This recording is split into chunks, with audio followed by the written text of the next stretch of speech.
What's up, everybody? My name is Galson Anthony, the best to ever do it.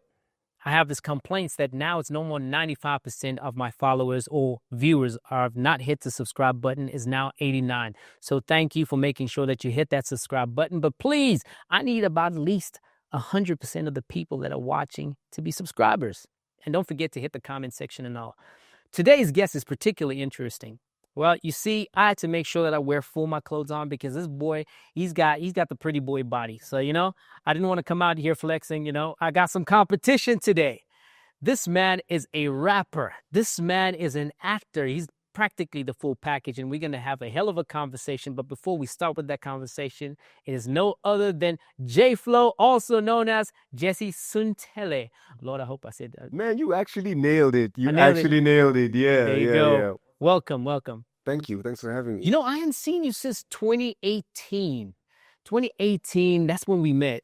That's like almost a decade ago. Almost a decade ago. That's 7 years ago. That's crazy. And what's funny is that we never spoke between that time. No, not really. We never not picked at up a all. call, hey, you good, man? No, not at all. But we still know each other like we just... And the crazy thing is that the work we did back then is like still like some of my greatest like numbers. I mean, wait, let's talk about it so it makes sense to people, right? Cool, yeah. So I'm filming Kelly Kumalo's music video, and I know there's a feature, right? Because I heard the feature on the song, but I never knew the face. Yeah. And then we're filming this music video called Jehovah, right? This first time I've ever touched gospel, and first and last time I've ever touched gospel. And it's the first time I'm hearing you, and I'm like, okay, pretty boy on to set. Kelly, I mean, you need to explain, why don't you get somebody that's more known, right? And it's like, okay, but hey, what can I do? She's like, yo, Jesse is the one. He's the one. All right, Kelly, okay, whatever. All right, what? Sure. Hey, man. We get there, we film. You've got such a good vibe. There's a really good vibe about you. And we had quite an interesting filming. I think day one you weren't there when we did the forest scene.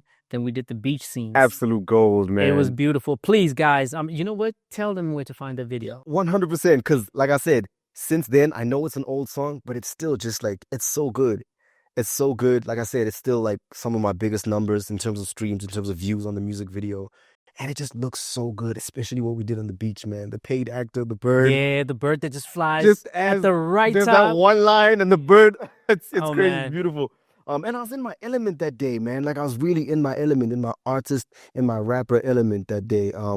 But yeah, for anybody who's watching, Kelly Kumalo featuring JFlow, Jehovah. To this day, people still like, yo, man, your verse on that song was amazing. It was fire. I appreciate it. And I'd like to take credit on the song that I am the first person to give Kelly Kumalo her first 1 million views on a music video. I can't believe that there's a video out there with my face on it, me rapping with 1 million views. That's crazy. That's crazy to me. Thank me later. No, it was amazing. I really did enjoy it. And I think from that point on, when I got your numbers, I actually looked for your numbers. I'm like, oh, shit, I still got these numbers. And I gave you a call and invited you here. And the conversations I like to have are quite, robust in a sense that you're known as an actor, but you grew up a rapper. So let's take that journey, right? Let's take a journey. When was the time where Jesse decided, he's picking up a pen and he's going to become JFlow? Oh, man. Okay. Quick story, how I fell in love with rap. My cousin, back in East London, I'm visiting my grandmother, and my cousin played Tupac for the first time. And I'm listening to this. And I'm yay high. So I don't know music, man. I don't have any of my own CDs or anything like that. I'm listening to Tupac and I'm like, I don't know what this is, but I like this. This sounds nice. And I mean, I shouldn't be this high listening to Tupac, but I knew then, I like whatever this thing is, rap, rhythm and poetry, I love this. Fast forward a couple years, me and my best friend in Cape Town, we put money together and we buy Eminem's 8 Mile album. And I hear this song, Lose Yourself. Lose Yourself. And you lost yourself. That was the first song that I ever played and wrote down all the lyrics and learned them word for word. And that was the moment I decided, not only do I love this, I can do this. And you choose it from Eminem. Eminem, yo. Palms are sweaty, knees weak, arms is heavy. Yo. Is vomit on his sweater already, Eminem? I decided that I can do this, and if I'm gonna do this, I have to be that good. I have to be Eminem good. So this is around 2005 because that's when 8 Mile came out, right? Yeah. Around that time. And how old are you at that 2005? You're probably like How old am I 15, in somewhere around there. 2005? Even younger than 15. 13, yeah. 13, Yeah, right? yeah. And you like, okay, his palms are sweaty, knees weak, arms are heavy, and there's no transcripting at the tire. And so what's next? Do you go back and start rhyming about what? And then I start writing my own like poetry, right? So where am I gonna get beats? Where am I gonna get my hands on beats? I'm in primary school, and so I'm just writing like poetry with like a cappella beats in my head. And I remember to this day the first time I ever like read a poem out loud to the classroom, and I write it's a poem about love. And I'm like, if love was a crime, I'd be doing time from 1999 to 2045. If love was a teardrop, I'd be crying rivers. If love was a friend, I'd be chilling with my niggas. Like, and That's 13? That's 13. And I write this, and I, let me say this because it was a creative class, and say this in front of the class, and there's rhythm to it. It's not just a poem, right? And I can hear the beat in my head, and I realize that, like, man, I'm rapping. I'm doing it. I'm doing the thing I said I could do. And they like it. Okay. Hey. Is this the birth of JFlow? Actually, no. I did it for fun. I never thought of ever like when I said I want to do this, just for fun, just because it felt so good to do it. And you're 13, so you're not quite thinking of a career. 100%. I'm not thinking I mean, Bow Wow wasn't big in your time. Well, I mean, I knew Bow Wow, and I knew that all these kids were doing it, but I never imagined that I would ever be a Bow Wow. No, I never imagined. We didn't have kids that young in SA doing things like that, in South Africa doing things like that. So, I mean, now the kids run the game, but like, I never imagined that I would ever like do this as a career. That happened in high school when I hopped on stage for the first time, and I just like, because we had like Freestyle Fridays and things like that. I was just like this underground backpack rapper kid. I hop on stage at one of these like school events, and I freestyle, and because I'm buying time, the sound equipment is like, right. Yeah, something's going wrong with the sound that's the beautiful equipment. thing about rappers. You could go a cappella. 100%. This is me, and I've never had beats, so a cappella's my thing. This is the only thing I ever do. Jump on stage. Let me buy some time for the DJ to like fix the sound and just like freestyle one of the verses that I wrote or something like that. And crowd goes wild. And I get off stage, and this girl says to me, she comes up to me, she's like, "Oh man, I like the way you flow. You should call yourself Flow." I'm like, "Oh, so I should actually have a name. I should actually." This is me. This is the birth of the idea of me being an artist, and yeah, that was the birth of JFlow. I put the J there because Jesse. Flow was just too common. Everyone who rapped was called Flow. So that was the birth of JFlow. Fast forward. Yeah, you get onto a competition. I almost called it Hustle and Flow in my head. The Hustle, right? Oh, imagine if you were on Hustle and Flow. Imagine if I was on Hustle and Flow, man. I mean, you get onto that show, and obviously it's a competition, and the judges, they always, about that. Do you have the bars? Do you have the look? Do you have the relatability? Yeah. You're on there. Just run me through all that. So I'm entering this competition because I need to prove to the world that like I'm not just a guy who's trying his luck. I need to prove to the world that I'm really good at what I do. So they need to see it. They need to see the skills. They need to see it happening, and they need to see the versatility, because every week is a different challenge, right? Not only that, I get time in front of, at the time, AKA, biggest artist arguably in the country, Stogie T, arguably the best lyricist in the country, so obviously a favorite of mine for years. Kuli Chana was a third judge. Middle ground between the two. That commercialism, but also that lyricism comes together in Kuli Chana. I'm like, these are the three perfect people for me to not only learn from, but also display my skills in front of, right? That's the idea. Let me enter the hustle. I saw season 1, and I saw what it did for the guys on season 1, and that was it. I'm like, let me learn as much as I can from the industry. And that's what the hustle was for me. It was like a mini version of what the industry is going to be like when you get out there. People are going to be judging you on this. You're going to be a favorite to one person. Somebody else is going to say you ain't shit. Like that was the hustle for me. Just like learn as much as possible. Whether I win this competition or not was not my agenda. I just wanted to absorb as much as possible so that if I come out of this competition in the long run, I get the most. Now, I want to actually try and be inside that room and the feeling that you had. Now, you have these three people that you judges, a.k.a. may you rest in peace, Stogie T, a friend of mine, and Cooley, very close friend of mine in the industry. And you have somebody like a.k.a. he gets a little ruthless with his judging. So how do you feel like each person felt about you? Because we know Cooley's the less confrontational person. Yes. Right? Yes. And then Stogie T wants to Straightforward dissect as well. Yeah, as yeah, much as 100%. possible, right? Be good or get out. Right. That's Stogie. That's Stogie for you, right? Was he Stogie then?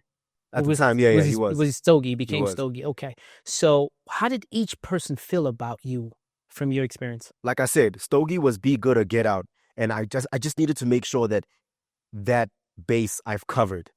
I just need to be really good. Because I knew that AKA, because he knows the industry so well, I knew that he'd be looking for and teaching about marketability. What is the product? That's what I wanted to absorb from him. How do you build a product? You're good, but like, you know, good enough what? For the market? Yeah, like now that was what? The question mark. You know what I mean? Yeah. And Cooley, there's this like beautiful thing about Cooley's, as you say, not as confrontational, still straightforward though.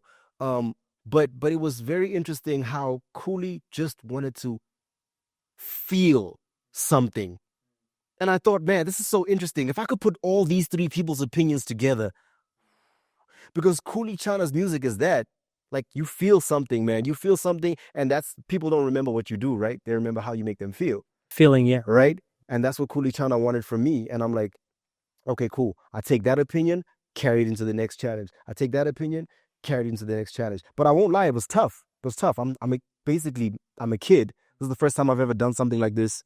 You've got bars. I mean, you've got a song that is out, two songs that are out, Vanilla Sky and Forever We. Right, Forever We, yeah. Right? We listened to the song like Forever We, which is on Apple Music. I'm promoting him. Apple Music, download it. Make sure you enjoy. You've got bars. Thank you. To a point that when I listened to it, you have a 32 bar in the first verse and you actually rhyme in the same word and you actually having flow, you're on beat and you're changing words that don't actually rhyme and make them rhyme.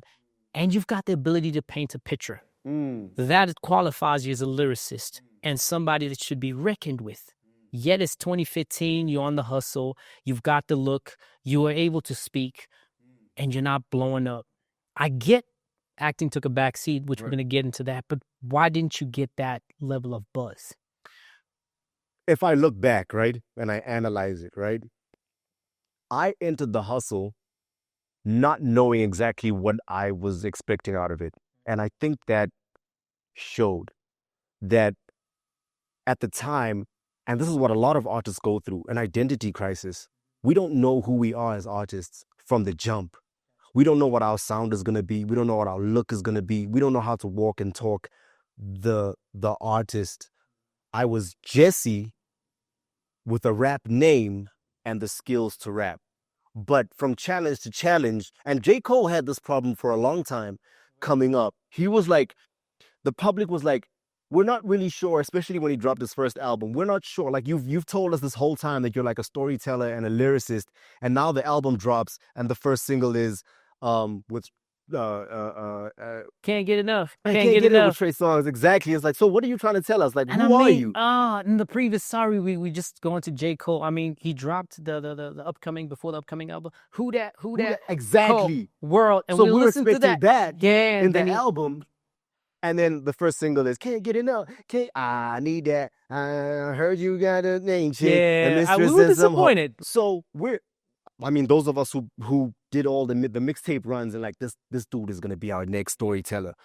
So we're just like, okay, so who are you? And that's what I was going through. Artists go through that all the time. I had no idea who I was. And if you don't know who you are and you don't believe in yourself and you're going through imposter syndrome, the audience knows it. The listeners know it. They can feel it. It's not something that you can teach.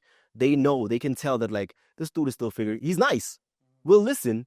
We'll carry on and see where he goes over the next few years, and see if he grows and forms something.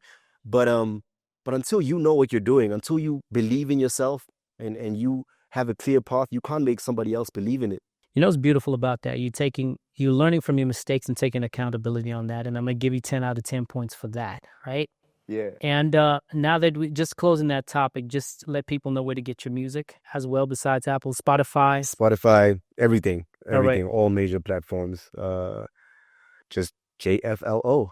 But then Galston Anthony partially gave you your plaque that you're sitting with right now at the house. Yeah. Why didn't you come with it and just sit here? I should have, right? Man, I should put have. some respect on my name, man. You're absolutely right. I Yeah. should have. As I sat down, I thought about it. I'm like, the gold plaque that I have in my studio, you're responsible. Like, you're part of it, you know? Yeah, And I'm that's part of crazy, it. I man. wish I could sound responsible. Yeah, I mean, we got to give David Matula, we got to give him his credit. Oh, my goodness, David, Kelly man. on those vocals. I don't think she has a solo song besides her hit single, which I keep forgetting her name, that is as powerful as that song. Yeah. Like, that's it. She that built song. the layers of the choirs. She's the only vocalist on that song. Even the choirs. Yeah, and you could feel the song. Man. Yeah, man. I think you got that plaque, and I think the world was rooting for you, but hey, man, it is what it is, and then boom, top actor. You become and I mean, you've had a lot of talks about the sinister character that you are, right? And I believe that the late Ferguson. Yeah, Shauna Ferguson gave you that role. Remind us, how did it happen? Yeah, very interesting story, man. At the time, like you said, I entered Top Actor, same reason as The Hustle. I love acting, but I never studied acting. I need to prove to the world that I'm really good at what I do. I'm not just a kid trying to take chances. And so I entered this competition, let the world see that he's really good at what he does, let the world see his versatility. Same thing as The Hustle, right? And I do it, and I end up winning this competition at least, which was great. Really great for my career exposure and all of that, but I still didn't know what was going to come of it. It's a competition. It's not an actual role. Shauna Ferguson is on and you have to understand, I've never acted before. Shauna Ferguson Films at the time is it is peak, the one. Peak South African television is Ferguson Films, man. I can't believe who I'm talking to. And I'm thinking and he tells me yo, I've got the show that's coming up and I've got a role and I just want you to come and have a meeting with me. So I have this meeting and I'm expecting okay, cool. After this meeting, he's going to tell me about the role and we're going to do some auditions because this is how the industry works, right? Sitting across his table, he hands me this really thick booklet. Boom. It's the entire script. And I'm thinking, okay, cool. Damn, does he want me to learn this whole thing for the audition? And he's like, no. You're not auditioning. You're not auditioning. This role is yours. Wow. How did it feel, that moment? Imposter syndrome, I'll be honest with you. Yeah. Imposter syndrome. I'm like, you're making the biggest mistake of your life. You have no idea. I'm going to ruin your show. I don't know if I'm good enough to do this. Why do you think I'm good enough to do this? And I asked him that. I'm like, no, wait, let me audition. He's like, no, listen. And this is one thing I learned from him. He said to me, listen, the reason why I'm giving you this role is not because I know or don't know whether or not you're going to do well. It's because I'm willing to take a chance on you. That's something he believed in, growing talent from grassroots, discovering new talent. But on top of that, and this is what stuck with me, he said, I'm giving you this role because on my current set, whatever set he was working on, he said, there are 2 people on the set that have worked with you before. I was an extra on this and background actor on that, and they've worked with me before. And he said, there are 2 people on my set right now who have told me about you, and from what they've said, that's all I need to know. I trust them, and I love them, and their family to me. If they say good things about you, I trust them wholeheartedly. The role is yours. And I'm like, wow. And then I asked him, I'm like, yo, was it a director or a producer? He's like, no. One lady was on the wardrobe, the costume department. A wardrobe lady. And the other lady was, I think, makeup or cleaning staff or something like that. What? And I'm like, holy smokes. And he says to me, listen, man, I don't know what's going to happen in your future. I believe in you. I think you're going to be great. I think you're going to be a star one day. Do not ever lose that thing that made you treat these 2 people at the level as if they were a director or a producer. I mean, I'll co-sign that. Yeah. I mean, I met you that day. We don't know each other at all. We don't know anybody's reputation. Nobody, nothing. You were really cool to vibe with that day, right? And the likability that you have is not only on screen, it's also off screen. So I could imagine that if that likability was high and we did not know each other, the cleaning lady and the wardrobe lady liked you that much, And Shauna was like, yo, okay, I'm going to hear you out. You must have been special. I can't say that for myself. Yeah. But I try my best to be kind to people. You don't know what's going on in their lives. And I was just trying my best to be nice to somebody. I wasn't like consciously thinking, oh, let me be nice to everybody in case he becomes a director one day. Right. It's Like, crazy that you mentioned that part because, we live in a celebrity world. I think there's one celebrity they didn't want to forgive him for not taking a picture. What's the gentleman's name? Mapuma, Scott Mapuma. Yeah. Mapuma, right? And I don't know the individual, so I'm not trying to talk trash about him in any way or form. But then there's some people that have to fake being nice for the sake of getting in. And I can't say that I know you that well, but in all my experiences with you, you've been a nice guy, a genuinely nice dude. And shout out for that. So I can co-sign even your story based on, what you're saying. But let's move a little forward, right? So there's the character there is a sinister character. And the sinister character has dark factors about him. And in your lyrics, in your music, you've got some dark moments. Is there a dark part of you inside? Don't we all have a dark? Nope, I don't have it. Oh, is it? It doesn't exist. Oh, the yin yang doesn't apply to you. No, huh? it doesn't. It's just a white circle. I'm not out here saying I'm perfect, right? But I don't have a dark side. At least one that I don't know of or know of. Maybe that's the case. Maybe you don't know it yet. Nobody walks around thinking or knowing consciously that like I have the potential or the propensity for like evil. Okay, serial killer. Right? And that's what made that role so interesting, by the way. On the Queen. Perfect guy by all intents and purposes. Like perfect dude. Good-looking guy, well-spoken guy. You love his smile. Yeah. And he's out there slicing and dicing people. Exactly. Right? And I guess there's a lesson there that like yin yang. There's a dark circle in like all of us, right? And I mean, I'm not saying we're all potential serial killers, but we really are. We really are all potential serial killers. J. Cole has a line that says, my nigga Eddie caught a body. I'm convinced that anybody is a killer. All you gotta do is push him to the limbs. Yeah, but that's a different type of killer. That's not a serial killer. So maybe not. You're right. You're absolutely right. Maybe not. Maybe we don't all have the potential to be a serial killer. But it's just it's like I said. The first thing is just like realizing that the reality of the world is we're all good and bad at the same time. Nobody's cut and dry on one side, or at least I don't believe that, or at least I'm learning that. And yeah, to answer your question, yeah, I'm discovering that like everybody, including myself, I think has a dark side in them, man. We have the potential for like great harm. Let's get into something a little bit more sensitive. Now, I understand you're a married man. Yeah.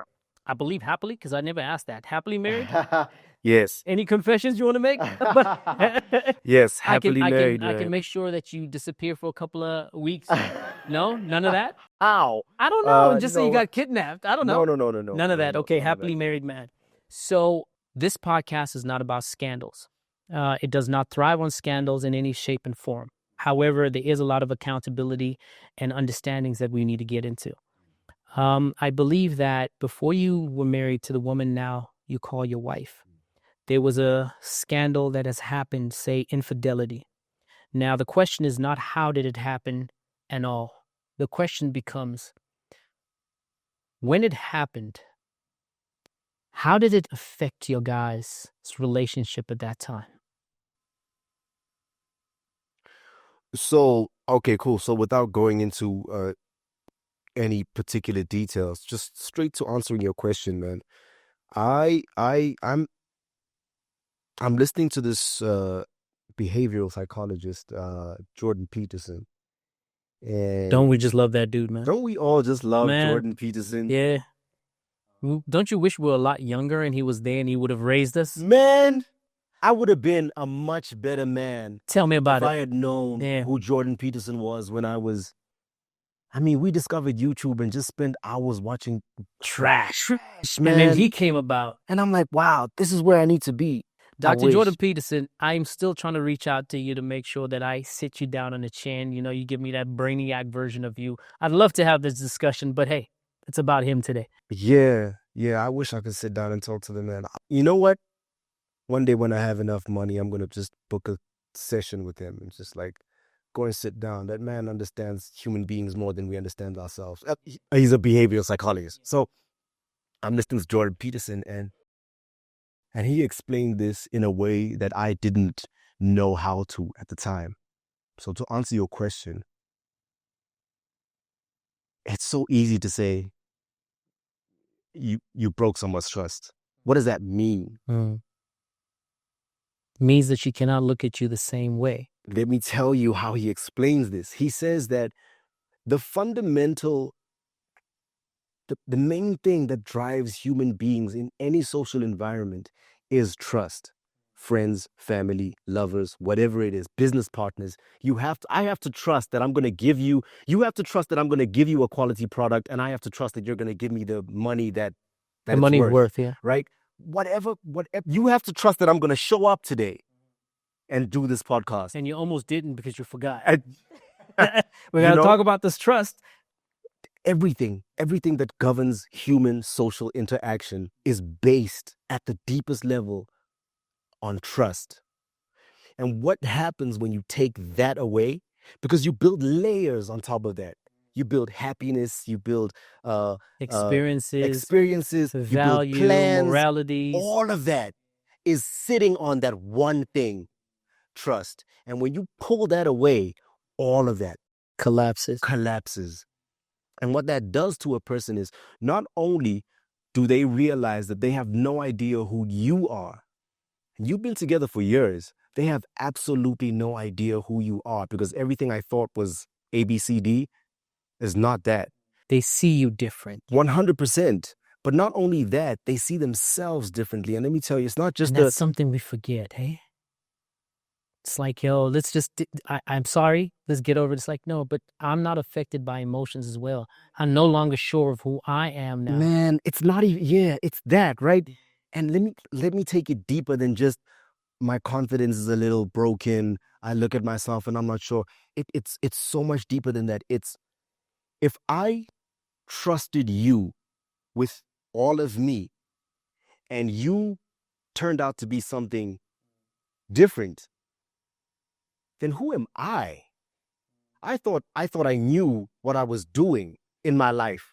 Damn, come to think about it, it sounds like the person saying I lied to myself this whole time. Am I now realizing and finding out that I am actually a naive human being? Did I not see the signs? Was I blinded by love or my plans for my future, my perfect family? It forces somebody, and I say forces because this is not something they chose. It forces somebody to question their entire existence. Who have I been this whole time? I thought I was a confident, intelligent, aware of my surroundings. I was wrong. Who am I?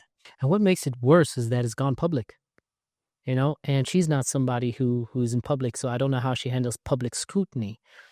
And how did she end up choosing you as a husband after that level of betrayal? Let's put it that way.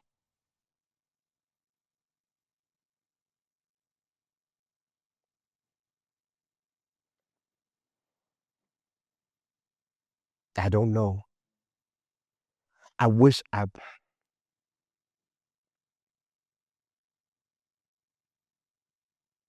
could tell you. I don't know. I wish I could just write you a list and say, I did this, I did this, I did this, and that's what it is. It was her decision. And Lord knows why she made that decision. Lord knows I don't deserve it. And yet,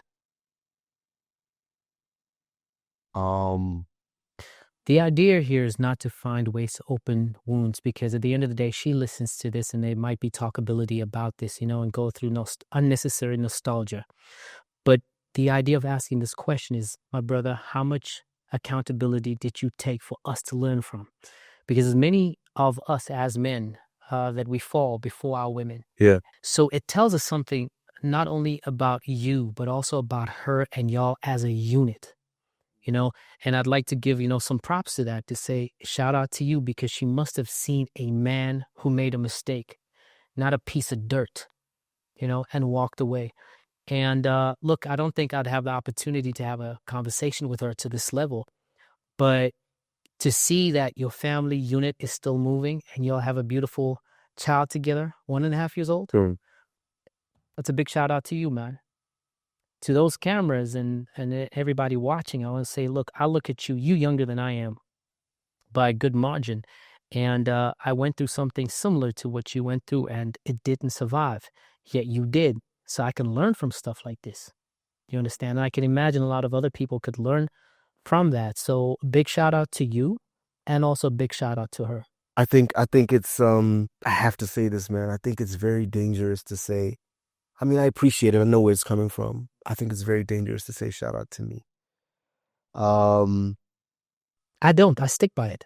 Like I said, because one, this was her decision. Mm-hmm. Absolutely nothing to do with me. Yeah. Sure. I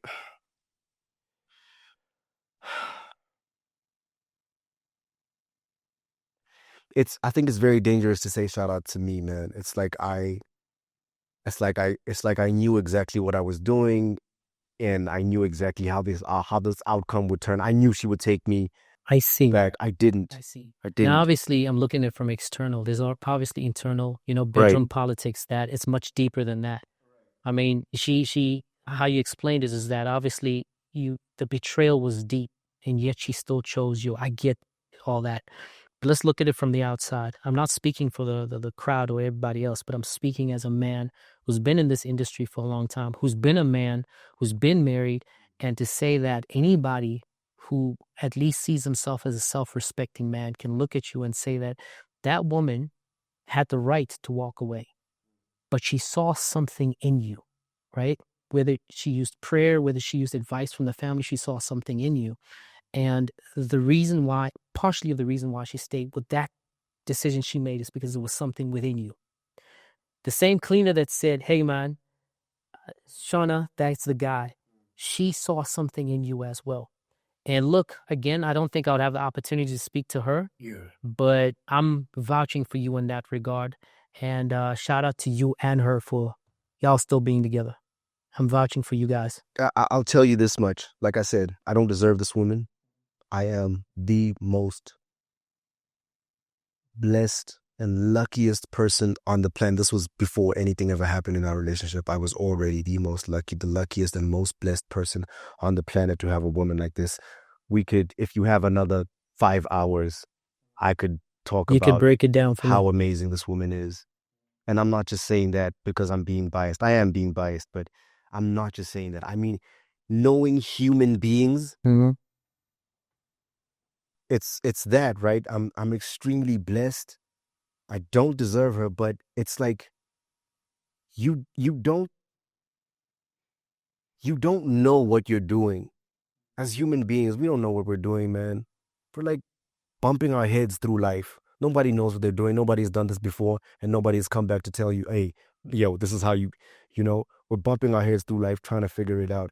And I'm one of the people who have bumped their heads and made one of the dumbest mistakes. I say mistakes. One of the dumbest decisions I could have ever made. And it sucks that life is such that you only experience life in reverse. And what I mean by that is, like, don't you wish you could learn lessons before they happen to you? Word. You always have to look back and say, I wish Jordan Peterson, and now you have to like drudge through the mud, learning lessons about yourself, and you have to drag somebody with you through that mud. Unnecessary. Brother, do you want to hug this out, man? Do you want to hug it out real quick? Man to man? Yeah. Just, you know what? Just come get this. I have to be very careful, man. I know I come off really cool, calm, and collected, but I mean, just hug it out. There ain't nothing wrong with some brotherly love, man. I mean, shout out to you, man. Shout out to you. I mean, these moments as brothers, we gotta, acknowledge each other's pain and also the accountability. So I'm acknowledging that. But let's move on from that point. Yeah, sure. Yeah. Let's move on from that Yeah, point. I will say that. I will say, look, man, as human beings, whether it's in a relationship or not, man, just try to live as honestly as possible. I'm learning this lesson way too late. Way too late. Try to live as honestly as possible. Try to take accountability for the stupid is a sugar-coated word, for the dumb decisions we make in our lives. Take accountability. It cost you a lot. And those bad memories. Yeah. Now, you're an actor. And part of the thing about being an actor is the complaints. I've had a gentleman by the name of Jack Defnerain. I always struggle to pronounce his name, and he's become an activist, for the acting industry. I need to sit down with that man. Yeah. Do you make some good money in this industry? Sometimes. When are those times? Now, recently. More recently. Is it because of the Netflix gigs? Yeah, because streaming has really brought the international world closer to us. Closer, right? Yeah. But not too many people are going to be as lucky as Jesse, right? Sure. People still stay on to local television. So let's speak about local television without making particularly naming and shaming or anything, right? Sure. Does it feel like human labor, just going there to do some acting for some pocket change? 100%. Does it? Yeah. Why? Like, what's when happening? When you're young and you're new in the industry, obviously grab every opportunity that you can with both hands. I was on a soapy for 3 years. A local soapy for 3 years. I never thought I'd be a soapy actor. But hey, an opportunity came and I'm like, these are huge names and this is a huge soapy. About a year, maybe a year and a half in, I was like, I'm done. And it's really because, like, it depends. Like, some people are really okay with that. And you can actually grow as a local artist to a level where, like, you're good financially. You could be famous here at home. You can achieve all of your dreams. I saw a ceiling. I have lofty dreams. I have lofty dreams, man. I have overly ambitious dreams. Compared to that, this was supposed to be a stepping stone. A year and a half in, I felt stuck. I felt the ceiling. I felt like these are the only people that will ever know my name. I'll only ever learn this much. Especially because I didn't study acting. I learned on the job. And if I'm going to be on the same set for the rest of my life, I'm never going to learn anything else. You're going to be that character. Yeah, I felt like I learned everything I needed to in about a year and a half. This has nothing to do with the production, by the way. It's not a bad production. It's really not. Because it was one of the biggest series in the country. Exactly, for a reason. Personally, I was just like, man, I need to grow. I feel stagnant already. I need to get out of here. I stayed for another year and a half, and I only left because it shut down. And I think a lot of artists, especially nowadays, because the industry is so big and a lot of people coming into the industry see the big potential. We're not all just trying to be the next soapy star. Back in the day, Generations was like, yo, I want to be, do you know what I'm saying? I want to be Generations actor. Now it's like, I could go from here to Blood and Water, for example. All those kids jump on Blood and Water season 1. Next thing, they're international stars. But speaking about, the being like a human labor and, human capital, and everybody's on set, and the directors become particularly wealthy. Like, the gap between a director and a producer and an actor in general is pretty big. But in the sense that you can't buy yourself a double-story, 3-4 bedroom house, in your first 3 months. You got to really do the time.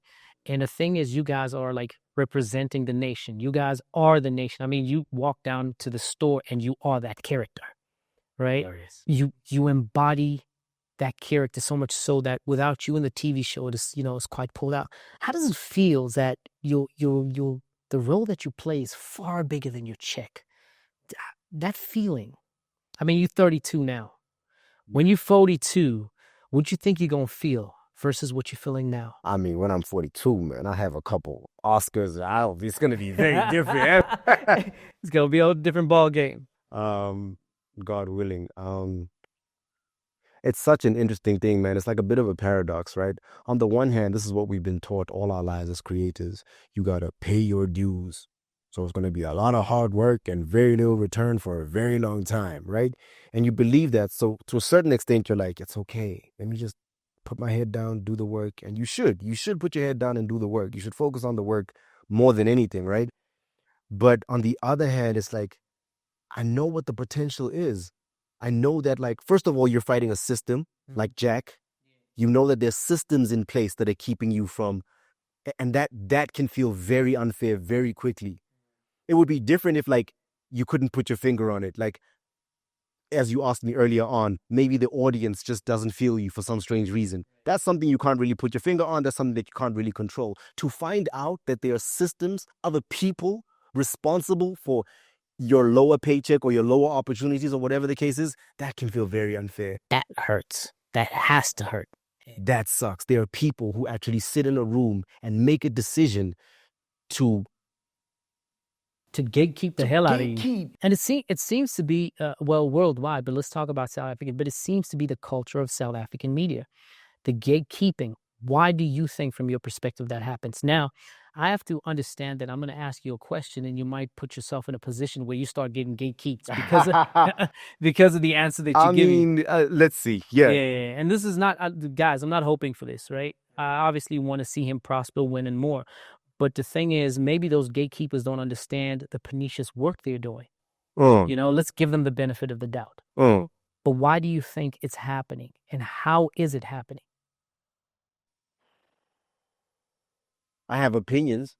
I have theories. The industry is growing much faster than we are. I don't know if that makes sense. Yeah. The industry is growing. The opportunities are growing much faster than we are. And by that, I mean exposure went from not just South Africa to Southern Africa to Africa. It went from South Africa in the span of like a couple of years, the world. So exposure, the potential for exposure is enormous, right? Money. A lot of international people are shooting a lot of stuff here, and they're coming with a lot of money, because to them it's not a lot of money. We're cheap labor. Yeah. You know what I mean? To South them, it's Africa not a lot of is money. cheap enough, before everybody gets mad, it's cheap enough for the US dollar to make you look, good. 100%. And they know that. They know that, like, and this is not a bad thing. It's a great business model. If you can shoot the same quality for a little bit less, why not? And so come to South Africa. It's beautiful. Our work ethic is crazy. The crews in South Africa are unbelievable. We have international standard when it comes to everything: directing, producing, writing, lighting, everybody. We have crews in this country that are international standard, and we just cost a little less. So why not, right? But to us, it's a little more. So it's a mutual relationship. Like, they're paying less, we're getting more. Both sides are winning. Yeah. Right. To a certain extent, it's a mutual relationship, right? But now, if I'm throwing a lot more money at you, right? And this is the nature of human beings, right? I'm not saying this is everybody. Of course, there are people on both sides, good and bad. I have an opportunity to make 6 figures. Mm-hmm. Why not put that in my pocket? Gotcha. And I know that over the past 10 years, you've been getting paid X amount. You should be used to that. So when I call on you to be on my production, why not just offer you the same X amount? Maybe X plus 1, right? You won't know. You won't know that I put 7 figures in my pocket. Count. As long as you got what you got and you're happy with it, because you agreed to it.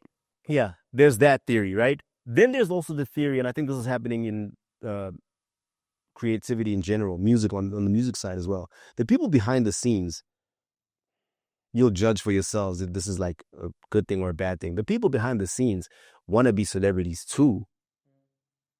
I never used to walk into rooms where, like, this is such and such director is in the room today.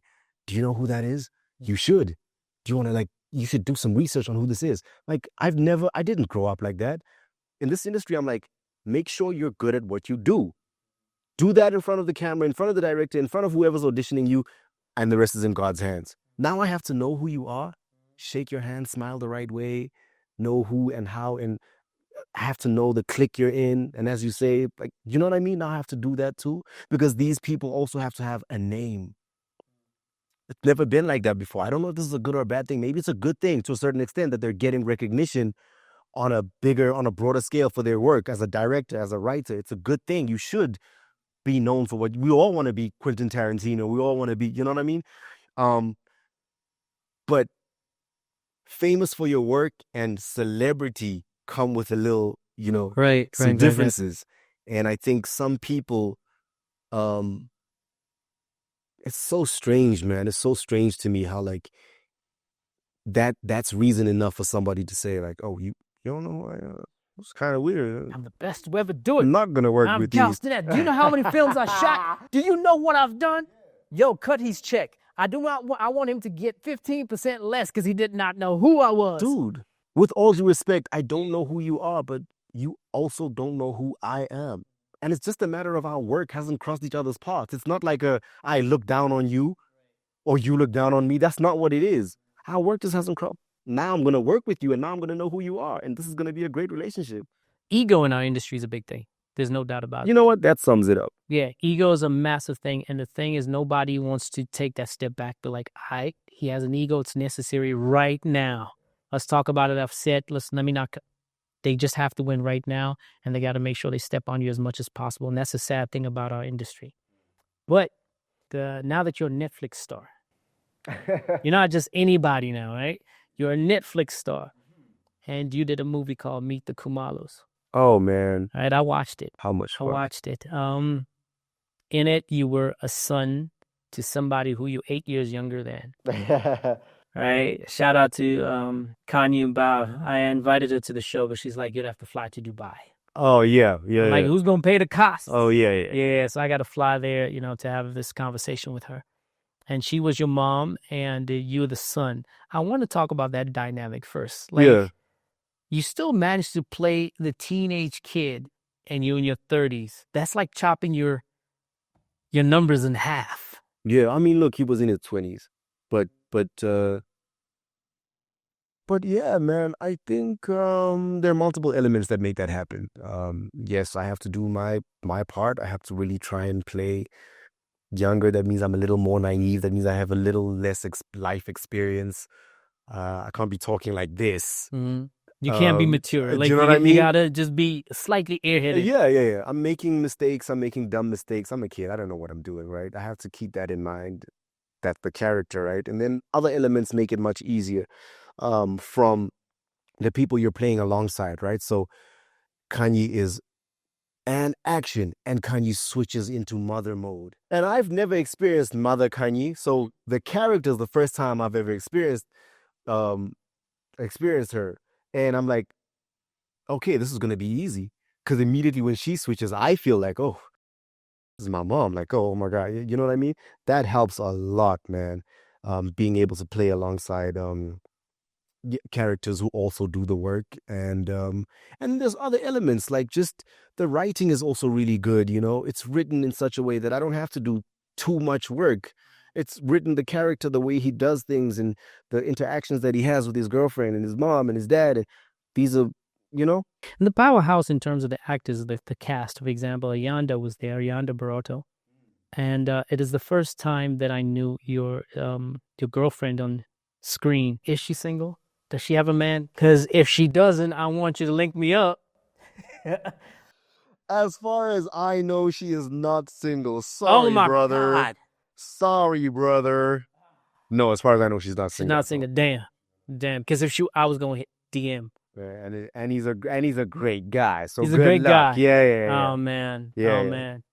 Okay, so on the set, you and her did like kissing. Now, how's this discussion? It's like, okay, we're gonna start kissing on set. As actors, how does it work? Because I've always wanted to act, but I've never quite, acted like in a real TV show, so to put it. What conversations do you go through? It's like, okay, the script says we don't kiss. Does each person go speak to their respective partners and have that conversation? Right. How does it work? I don't know how other people's relationships work. I don't know if they just like do the thing and then come back and say, hey, I did it. And deal with it. In my relationship, yeah, we have to have open conversations about it. I care about I care about what happens inside the four walls of my home, man. Do you live in an RDP? 4 walls? You know what I mean. I do not know what you mean. 4 corners of the globe, 4 walls of. I'm just checking, bro, because I need to be worried, man. Maybe I live in an RDP. Are you judging me? Maybe I am comfortable in my RDP. I see what you did there. You flipping it back at me. Yeah, honestly, dude, don't judge me.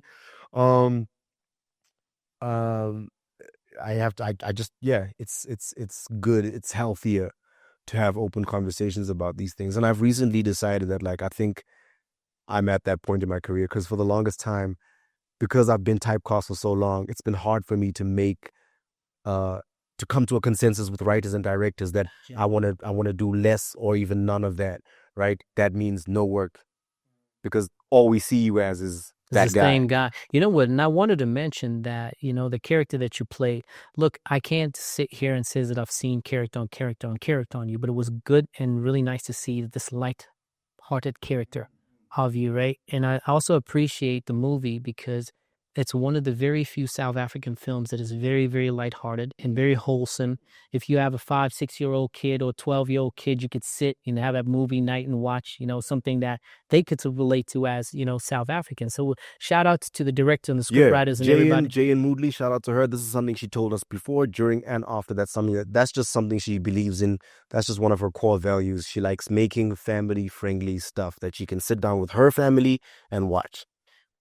You filmed this over a couple of months, I believe, right? Yeah, a couple of weeks, actually. Couple of weeks. Yeah. Damn, you guys are good. Yeah. And in that time, you're obviously gauging with Mom Coney. And before the movie comes out, it came out in April, right? I could say that although I don't watch TV very much, or Netflix for that matter, you know, I caught it while it was still very fresh. I mean, we're in June now, so it's 2 months old, so it's pretty new. And she doesn't make it to the premiere. I believe she left us in August last year. Yeah. How did that feel, man? Like, are you watching your own film? Or, you know, when you hear the news, tell me, let's start with the news, man. When you heard the news, what happened? Because you didn't announce that you guys did a film. Yeah. Odd. It was odd. Is probably the first word that comes to mind, because, okay, first of all, I've always looked up to Mam Coney, right, as one of the legends and veterans in our industry, right? But I've never known her, never met her. I think I met her like once or twice at like an audition, and just a beautiful soul, man. I knew that, like, she just had a beautiful heart and a beautiful soul, just a warm aura, right? Then we get on set and it's all confirmed, and she really is just like one of the greatest, most genuine people that I've ever met, you know. And we're having like such, this is the case for anybody who just suddenly loses somebody, right? I'm not family, so obviously the family experienced this times a million. But it's so odd. It's always so odd to have such a great interaction with somebody, such a happy, perfect interaction with somebody, and then there they go. Yeah. And you can never know. And you never know. We didn't know. She, on set, she was like, every time you'd ask her, hey, how you doing? She's like, once upon a time I was sick, but I'm fine now. Everything is fine. No, don't worry about me. I'm perfectly fine, is what she always said. And this is, when you say on set, it's not necessarily on action. This is on cut. Yeah, this is behind the scenes. We're just having chats. She's spilling as much knowledge as she can, and she's just sharing as much experience as she can, so that we also just gain as much knowledge from her as we can. And she's free with this. She doesn't feel like she's been bothered. We're asking questions. How was Black Panther? I'm sure she's had this question a million times, but you can't tell. She's just, let me tell you a story about when I was there. And she's telling us all of this. And it's like, wow, man, masterclass right there. I got to sit down with like a legend and ask her all the questions that a lot of people will not get the opportunity. I mean, it would have been great myself to sit with her, you know? And then the movie comes out, and it's like, it's so strange. Even while watching the movie, it feels like, because at the premiere, all the whole cast is sitting in like one section, and we're all watching the film, and just watching it, even while watching the premiere, you want to go, oh, Mam Coney, that was great. It's such an odd feeling. She feels so alive on screen at the time. I can't imagine what her family was going through at that time. I cannot imagine.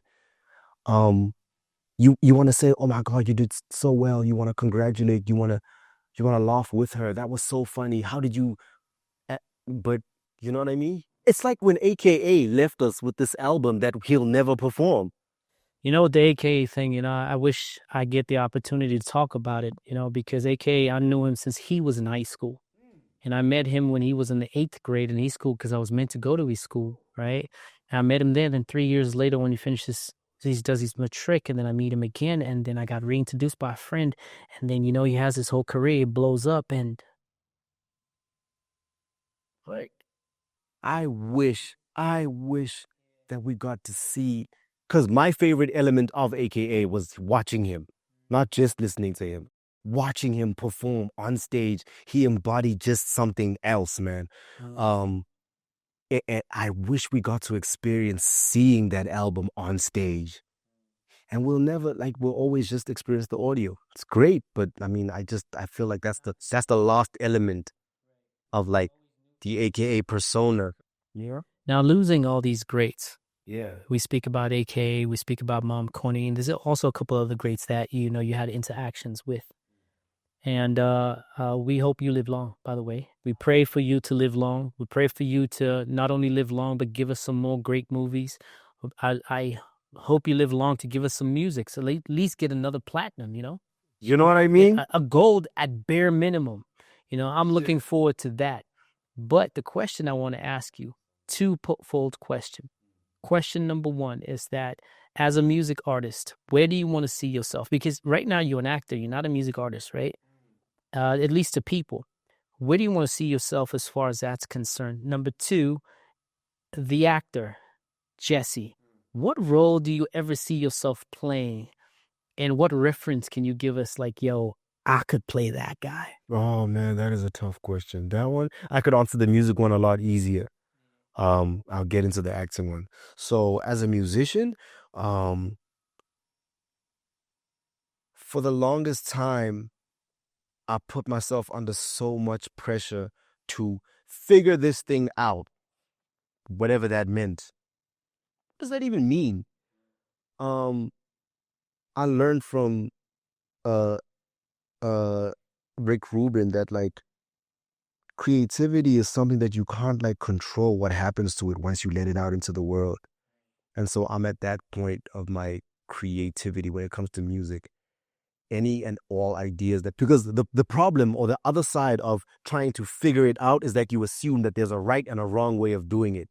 You assume that there's a particular formula that's going to work for you. And if you don't hit that formula or that target, that you're not going to make it. And that's a terrible way of thinking as a creative, right? There are niches all over the world. There are billions of people in the world. Trust me, there's an ear out there for your sound, right? And I never knew that. I thought I need to figure out the formula. Now I'm just like, there is no formula, dude. Make it as real as possible. Enjoy it as much as possible. And put it out into the world. Any and all ideas. And that's what I follow. And so where do I see myself as a musician? I see that formula taking me. Man, like I said, man, I am a lofty dreamer, dude. I have ambitions that I don't even know how I'm going to get from A to B. I listen to The Weeknd and I think, yeah, I could do that. I listen to Eminem and I think, yeah, I could do that. That's like two different sides of music. Do you know what I'm saying? And that's the funny thing. Generally, the formula tells you that you can't do those two things. You can't be The Weeknd and Eminem. Now I feel like that just means nobody's done it before. Ooh, wouldn't it be exciting to figure out what that might sound like?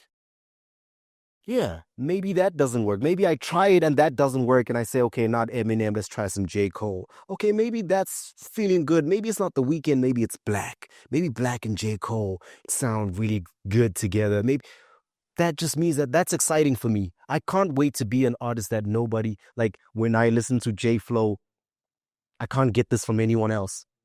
I can't wait to find that.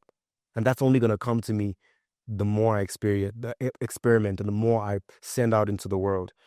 So Well, on yeah, that note, you need to drop some more music I because we will. don't have enough I music to will. have a I good will. reference out of. I will. So that's your responsibility. Every month, maybe 2 months, I'll have a single coming out. They're all lined up. They're all lined up waiting to drop.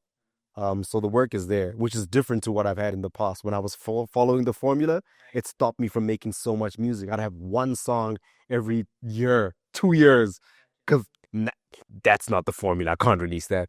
Now it's like, dude, whatever comes to your mind, get into the booth, get your producers, create it, put it out, drop it, and make sure it's good. As an actor, that is really tough, man. That is really tough. Definitely, I'm beginning to break out of my stereotype. I want to do a lot more dramas. I want to do a lot more comedies. I really like transformative actors, right? On the one hand, sorry, not transformative, Tom Cruise. I really love the hands-on realness of Tom Cruise's acting, right? I love that. I do, however, feel like there's certain actors that are themselves in all their... Tom Cruise. And I think Tom Cruise is one of those, right? If you find your thing, do it. Yeah. That's what's going to bring them to the show, to watch the show, right? On the other hand, I really love transformative actors. I love that Johnny Depp could be anybody on his next film. And I don't see a lot of black actors and actresses getting opportunities like that. There's a small handful of transformative black actors who are this today, a fantasy character tomorrow, drama, comedy, Pirates of the Caribbean. There's a few of them, and I think I would love to be one of those. I just want to have fun becoming different people every day. That's the beautiful thing about acting. And I hope one day I become an actor too, because that's one part of my career as someone who's been a rapper, someone who's been a film director, someone who's been a podcaster, radio. That's one thing I haven't quite done is become an actor. And to be the wardrobe lady and say, I know Galston Anthony can do it. Yeah. Be that guy, because I definitely want to act on one day. So like I said, the world is so big now and so small at the same time. Like, I feel like I follow so many people who are doing exactly that on social media. And it's like high budget productions on social media. People are writing their own scripts and shooting their own shows and just putting it on social media. And if you really love what you do, that's enough. Who knows what's going to happen to it? That's out of your control. But the fact that you did it because you wanted to do it, that's enough. How many people are going from like social media to blockbuster films? Surprisingly so, huh? Yeah, that's the crazy world we live in right now. I was watching one of the Fast and Furious movies. How many influencers are in Bad Boys 4? How many influencers are in Bad Boys? Like, I need to create a profile on my Instagram. Just, some acting, and then probably I'll make it. Yeah. Bro, thank you so much for coming. It's a pity that the last time I saw you was 8 years ago. And you live, I wouldn't say down the road, but you live, close around. And we have never really hung out. I think we should have some time to hang out as boys. But knowing you, the little bit that I've known about you, like I said earlier, you're a good dude. But we're all fallible. So my job is to make sure that I keep you on account. Being able to check your boy is really important. I want this vice versa as well. I want you to keep going. I want you to drop your music. I vouch for you as a rapper as well. You're a lyricist. You can write. You can paint pictures. You're a great actor. I don't have to tell you about that. I'm really good. He genuinely is. In case nobody knew. He genuinely is. I mean, you started off as a rapper. I mean, you're Will Smithing your way through this, so to put it, you got your plaque. But the thing is, your expression as a music artist still needs to be done. So I'm vouching for you. Keep going.